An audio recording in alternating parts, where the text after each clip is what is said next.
Buhay na buhay. Napakaraming tao kahapon. Grabe. At kami nga ng mga actors ay nagsipagnood. Nay. Abay, sa tindi raw ng action scenes na ginawa ni Julia Montes. Posible raw na makopo niya or baka daw makuha ni Julia Montes ang Best Actress. Wala ba kayong ibang balita? Puro na lang Film Fest. Eto naman ngayon. Pag-usapan natin ng Oscars. Pinakawalan na si Moira ng kanya talent management, ang cornerstone. Bakit? Ayun na nga, eto nang nakakaloka. Meron pa mas nakakaloka doon? Ano? Parang may alam si Brenna. Ganun ba? Tagaray mo lang ako alam! Hello mga ka-update! Ito po ang inyong mga lingkod. Ito po si Mama Loy! Ito po si aking Brenna! At ito naman po si Papa O, si Pasitias, ano pa nga ba? Ang lagi niyong inihirit sa amin. Ay! I-chika mo na! Dali! Wow! Paskong-pasko ang kulay natin, ha? Yes, oo. Diba? Oh, kamusta po ang inyong Pasko? Natuloy naman siguro. Kamusta ang mga ninong at ninang? Oh. Na-hunting ba? Yung mga nagtago po, kumusta? May ba nakatago kayo? Dahil hanggang New Year yan. Lulusubig kayo mga inaanak ninyo. Diba? Ako meron mga ganyan. Diyos ko. Ano? Ang dami kong mga... Minsan, wala ka ng lusot. Hayaan mo pag nagkita. Oo. Sasabihin siya, may Gcash naman po eh. Yun. Oo. Paano ka lulusot? Oo. Tsaka yung mga yearling nakaabang dyan sa gate niya sa labas. Mga hindi mo naman inaanak. Pero nakaabang sila dyan sa labas. Minsan kasi yun, waiting sila for you to come out. Hindi, yung isa lang inaanak mo. Buong batalyon ng dala.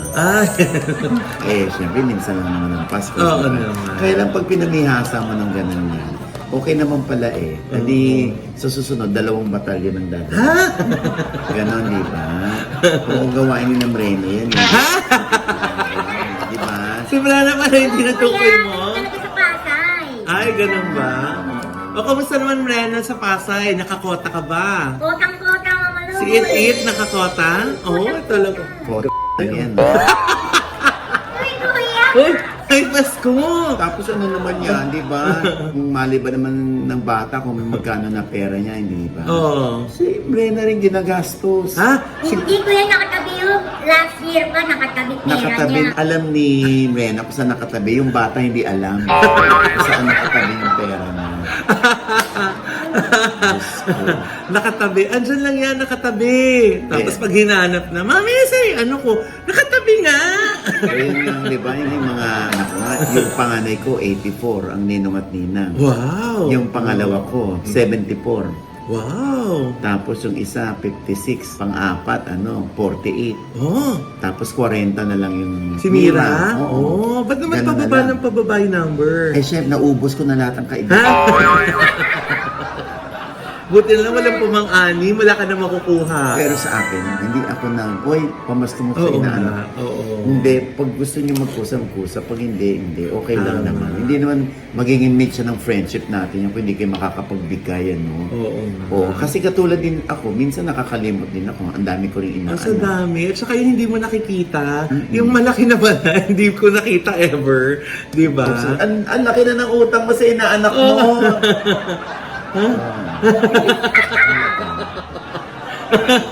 Naku, ilang taon mo na? 23 years old na inaanak mo.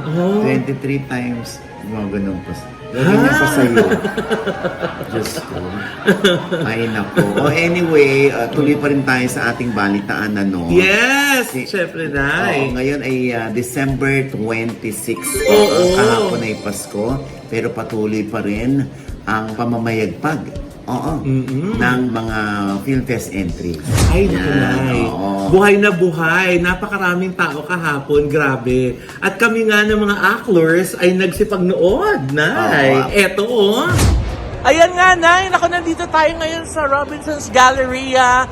Dahil nga tradisyon ng aming pamilya na manood talaga ng MMFF movies sa araw ng Pasko. So, 3 yung papanoorin namin today. Ang papanoorin namin dito ngayon sa Galleria ay ang The Kingdom at saka And the Breadwinner is. So kahit na napanood ko na siya, papanoorin ko siya kasi syempre, para kasama ang family. So ito yung mga nakachika natin dito sa Galleria Nay. Yes, anong pinanood nyo? Isang himala. O, kamusta po? Ay, super. Ang ganda. Ang ganda Ayan. niya talaga. Worth watching. Talaga.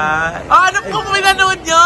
Topak. Topak! Yay! O, kamusta? Kamusta ang Sobrang action? ganda, sobrang ganda. Diba? Yes. Oo. So, din, Topak pinanood mo? Opo, topak. Ah, talaga? O. Hindi ka naman tinopak. Hindi, Ah! pero ang ganda. Diba, no? Hardcore action. Oo. Hello po! Ano Maganda. po pinanood nyo? Manood kayo ng Tupac, matutuwa kayo. Astig. Talaga, Tupak? Hindi tripak, ha? Tupak. Tupak. Ayan, Tupak. Ano sabi mo, ate? Super ganda, naiyak ako sa bandang huli. Ano Sana pinanood mo? Ha? Oo. The Breadwinner is... And the breadwinner is Yes. Device. Yes. Ang galing, panalo. Yay. Nagustuhan mo ba yung The Breadwinner? Talaga? Yay. Nagustuhan mo ba? Opo, Yay. sobra. Oh. Nagustuhan niyo po ba yung movie? Yes. Yay. Naiyak ka din? Oh. Paano yung iyak? Kamusta po? Uninvited? Ganda. 10 out of 10. Wow! Ano pa po papanoorin nyo? And the breadwinner is... And the Breadwinner is, yay! Anong pinanood nyo? Breadwinner, ang ganda-ganda. Naiyak. Nakakaiyak. Umiiyak ka pa nga eh! Ganda. Talaga?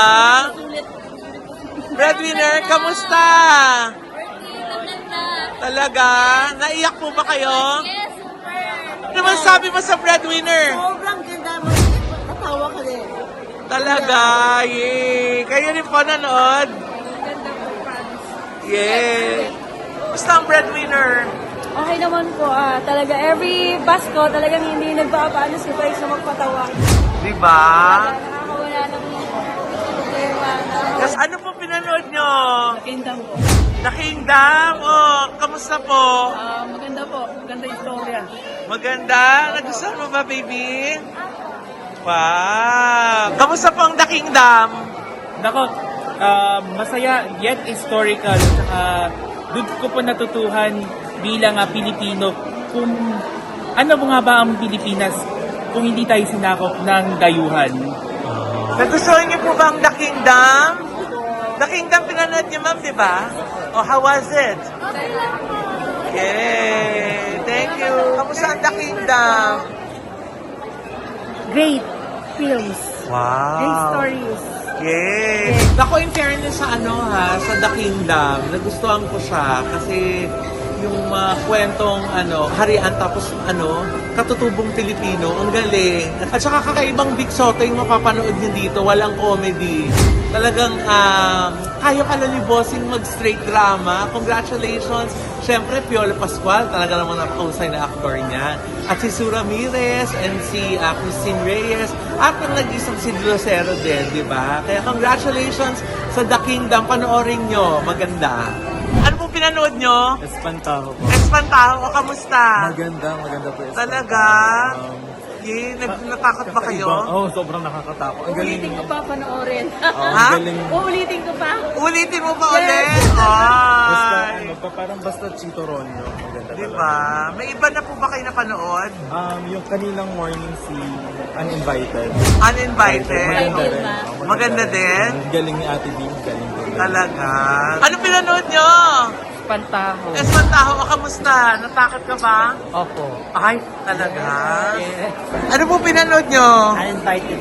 Uninvited? Wow! Kamusta na po? Sobrang ganda ng movie. Maganda pong movie, sobra. Hindi mo akalain ng gano'n ng twist. Wow. Matindi. Yung drama sobrang on point. Wow. Matindi. Hindi mo alam sa una, kasi hindi mo pa maintindihan, pero Sobrang ganda Habang- sa sobrang ganda ng movie. 2 hours na lumipas, parang wala lang. Pinanood nyo? Espantaho. How was it? Ang ganda po. Talaga?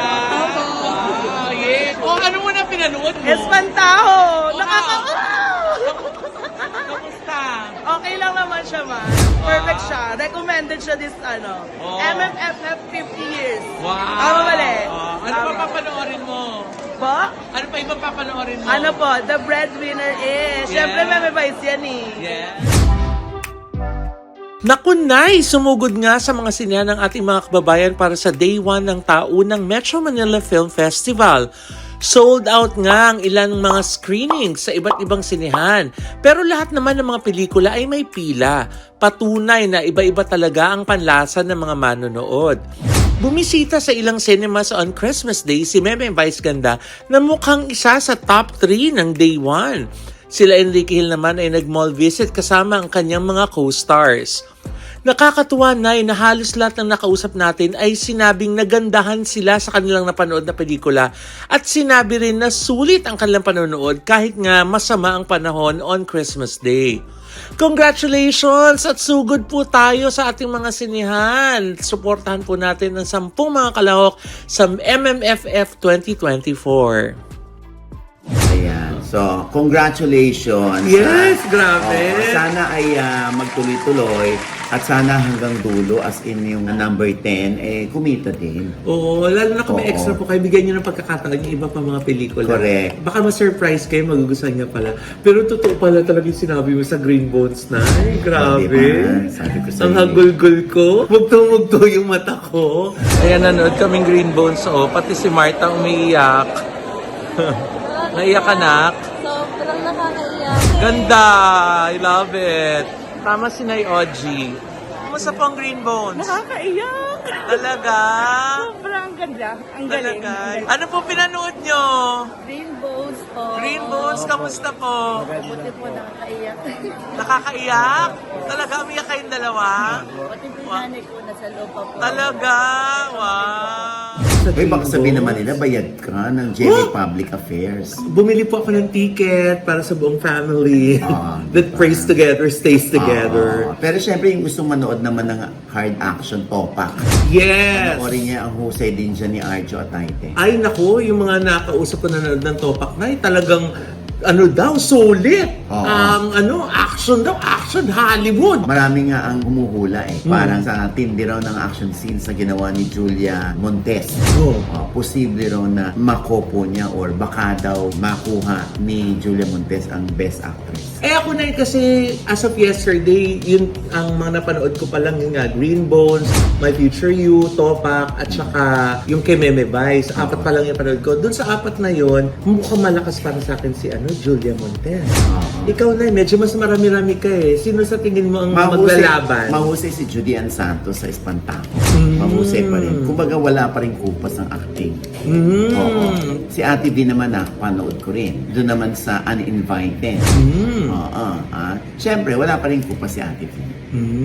Si Nadine Lustre ay ganun din naman. Pero hindi masyadong nagkaroon ng matinding moment si Nadine. Kasi di ba, sabi nga ni Robbie Domingo nung hinuhost niya yung premiere night ng Uninvited, the collector Nadine Lustre. Kasi collector daw ng awards. Si Nadine. Pero mahusay dyan si Nadine So interesting talaga na kasi di ba usually nilalabas ng MMFF yung mga nominees on the day na ng awards. Kaya di pa natin alam hanggang ngayon kung sino yung mga nominado. Bukas yan, December 27, malalaman na natin. Yes! Oo. At kung sino ang tatanghaling Best Actor, Best Supporting Actor, Best Actress, Best Supporting Actress, Best Picture, lahat ng mga major categories. Siyempre yan ay ibabalita sa inyo ni Mama Loy. Yes! Anong ginagawa mo rito? Ba't ka nandito? Kuya, hindi niyo ako pinagsasalita Okay. Nalibang kami. Nalibang kami. Ikaw, Brenna, nagustuhan mo ba yung napanood mo? Parang big kumamali yung topak. May topak ka minsan Kaya pag tinutopak ko si Bena, hinahanap niya yung notes ni Jun. Oh my God! Kaya naman lagi nananalangin si Junel na sana araw-araw tinutopak siya. Naku! Digmaan ba? Pag may topak? Pag nag-aaya si Junel, gusto ko pinupost talaga niya. Ini-screenshot niya, tapos pinupost niya. Ang alin!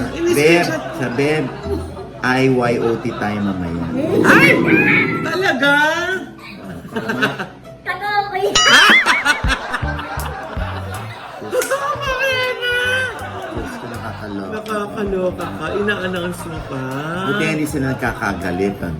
Oo. Siyempre, nakakaya naman sa lalaki. Ikaw naman, gusto lang kitang i-baby time eh. Oo nga. Binubuko mo pa. Baka Diba? sabihin nila, ma-Elia Bells ako. Oo. Eh, ma-Elia Bells ba? Eh, mas ma-Elia Bells na sila. Ay! Ayun na nga.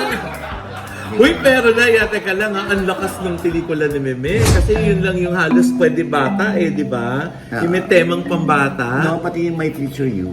Oh, pero I mean kasi love story yung ano eh. Pero yung pagdating sa comedy, saya, pampamilya, yung pelikula ni Meme ang marami mga batang nanonood, bit-bit ng mga magulang. Oo. Nung premiere night niya, bit-bit naman ni Meme yung kanyang nanay. So, si Meme lumuhod sa harap ng nanay niya, niyakap niya. Yung premiere, nag-iyakan yung mag-ina. So, ibig sabihin, nagustuhan ni Meme yung sarili niyang pelikula. Totoo. First time niya po napanood yun ng premiere. Correct. Iniwasan niya lahat ng mga private screening, yung mga raw cut pa lang, di ba? Minsan mga artista, pinapanood na nila, yun pa lang di ba? Iniwasan lahat yun ni Meme. Kasi Correct. talagang nilaan niyang manood ng kanyang pelikula noong December 23. O, ito na lang, Loy, no? Bakit O, Loy? maiba ako. Siyempre, yung iba, wala ba kayong ibang balita? Puro na lang film fest. Oh. Ito naman ngayon. Pag-usapan natin ng Oscars. Ha? Teka, next year pa yun Hindi, ano na raw ang balita sa showbiz? Ay. Gusto nilang malaman kung paano mag-celebrate ng Christmas yung mga artista. Yes! Oo. Siyempre, hindi naman sa nag-ano kami, no, na feeling nyo sa amin galing. Hindi. Siyempre, kinumpile natin ang mga reports. True! Oo, ng iba't ibang SOCMED accounts or news online. Oo. At yan ay ibabahagi sa atin ni Mama Loy. Ay, eto po.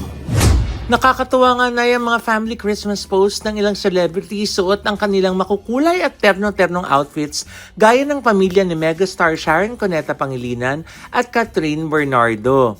Very cozy naman ang mga Christmas portraits nila Bossing Vic Soto, Luis at Jessie, Patrick Garcia, Chris Bernal at Angeline Quinto. Sa Madrid naman napiling mag-celebrate nila Sofia Andres at Daniel Miranda kasama ang kanilang very cute na daughter. Sa post naman ng pamilya Ramsey ay kapansin-pansin na hindi pa rin nila face reveal ang kanilang anak. Gayun din ang anak nila Zanjo Marudo at Ria Ataide na mukhang sadyang nakatalikod ang baby na karga ni Ma'am Sylvia Sanchez. May kanyang post din sina Janice de Belen at John Estrada kasama ang kanilang mga anak. Habang si Priscilla Amarales naman ay may post kasama ang kanilang daughter ni John Estrada. Masayang-masaya naman ang Pasko ni Marjorie Barreto kasama ang kanyang mga anak.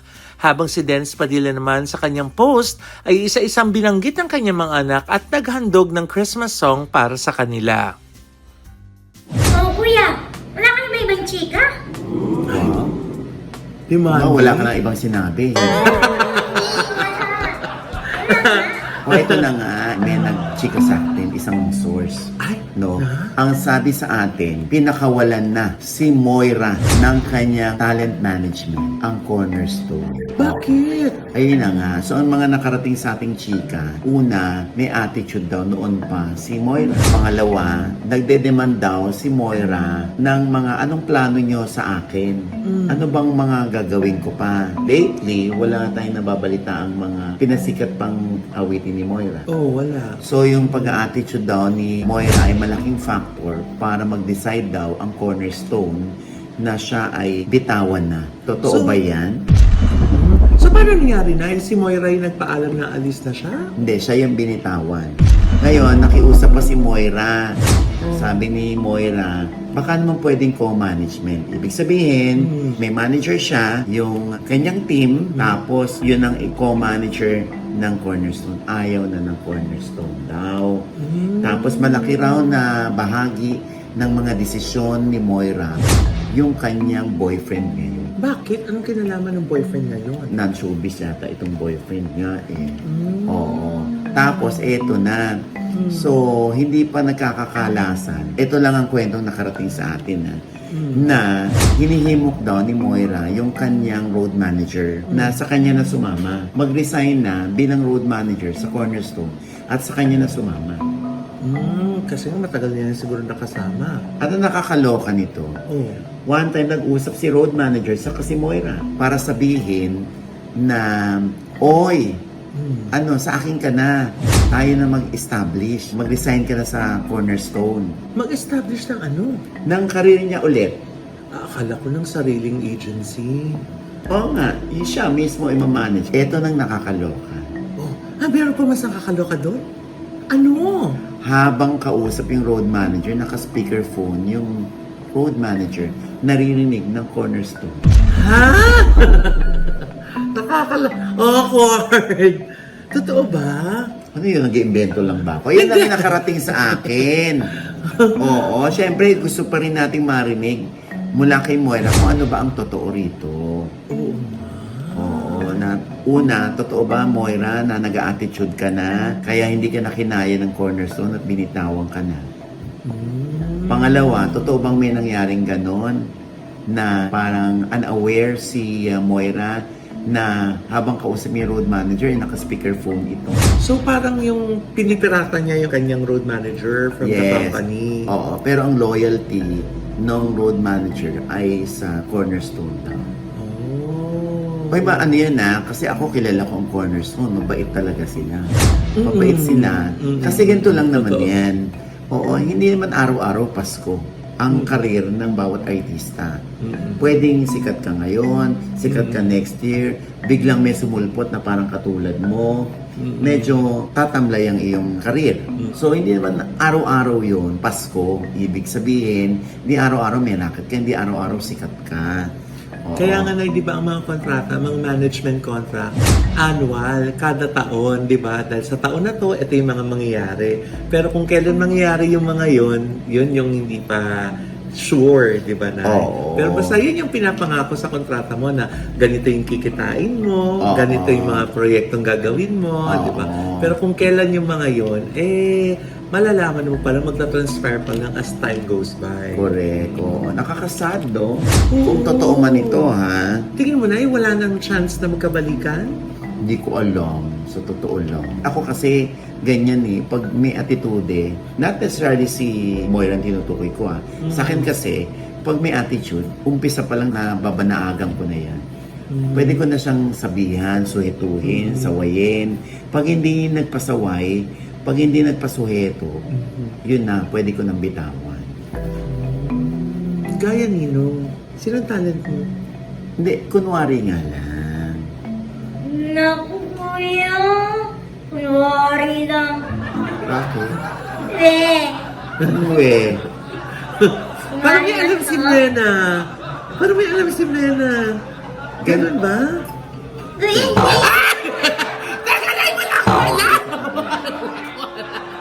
Wala ako alam. Ay, naku, hindi. Sa akin lang naman, di ba? Ako, ang punto ko sa buhay ko ngayon, kung sakit ka ng ulo, hindi ako titingin kung magkano kinikita ko sa'yo, kung magkano ang posible pang kitain ko sa'yo in the future. Mas mahalaga sa akin ang mental health ko. Buwisit mo ko everyday.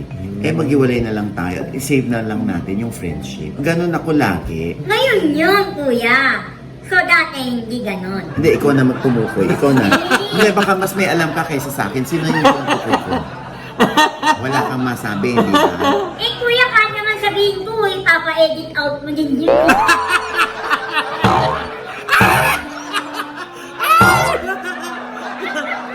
Try natin Mena kung may edit out. Sige, sabihin mo nga kung sino. Si ano? Oy! In fairness, tinapos naman yung contract sa akin. In fairness to her. Yeah. Ako to her talaga. Aray ko. Ay, yung to him. Si to him. Ewan ko sa'yo. Meron pa diba to him? And with that, mga kaibigan, dito po ang inyong mga lingkod. Ito po si Mama Loy, nanonood po sa amin, hindi pa namin subscriber.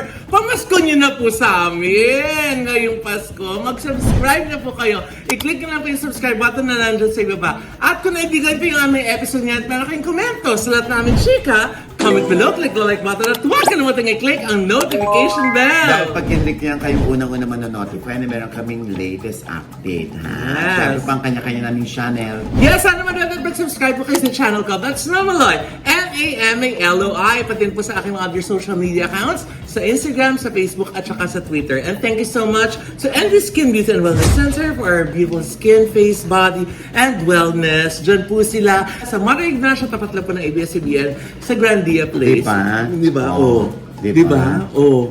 Ready, Pati mga ready, drip diba? dyan, ha? Oo. Oo. Diba? Ikaw naman, Rena. Yes, hello mga ka-update. Follow naman ko ng aking FB page at Morena po. M-R-E-N-A.